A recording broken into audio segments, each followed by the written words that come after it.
నమస్తే, welcome to PRC news. Cotton మిల్లులో రైతులను మోసం చేస్తున్న దళారులు, మీడియాపై దౌర్జన్యం. తెలంగాణలోని కాటన్ మిల్లులలో అధిక దోపిడీ చేస్తున్న దళారులు, మిల్లర్ల యాజమాన్యం రైతుల వద్ద ఉన్నటువంటి కాటన్ ఇండస్ట్రీలో సిపిఐకి ఫస్ట్ రకం 9,200, 9,800, సెకండ్ రకం 9,000, 9,200 ఇలా బిల్లులు కడుతున్న వైనం. ఆరుగాలం కష్టపడి పనిచేసిన రైతులను మాత్రం నిండా ముంచుతున్న దళారీ వ్యవస్థ. దీనిపై కేంద్ర ప్రభుత్వం, రాష్ట్ర ప్రభుత్వాలు వెంటనే చర్య తీసుకొని రైతాంగానికి న్యాయం చేయాలని కోరుతున్నారు. ఏ మిల్లులో తప్పుడు నివేదికలు ఇస్తున్నారో అధికారులు వెంటనే వాటిపై చర్యలు తీసుకోవాలని, మీడియా రిపోర్టర్లు వెళ్లి వీడియో తీస్తే మీకెందుకు, మా ఇష్టం అంటూ రాజకీయ నాయకులు పేర్లు చెబుతూ బెదిరింపులకు గురి చేస్తున్న కాటన్ మిల్ యాజమాన్యం ఎక్కువగా మాట్లాడితే చంపేస్తామంటున్నాను వైనం నెలకొంది.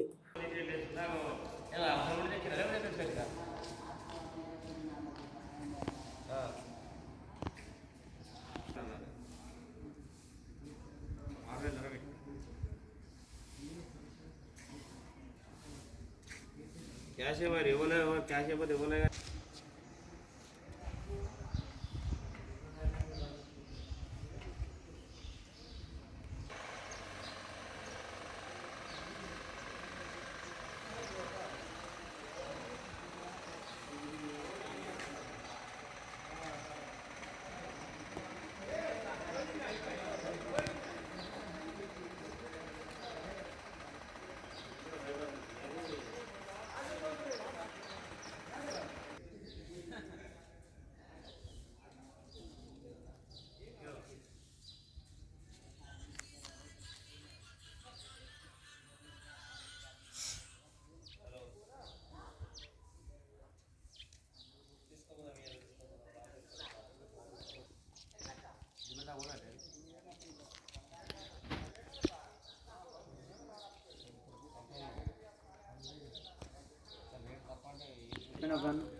Kan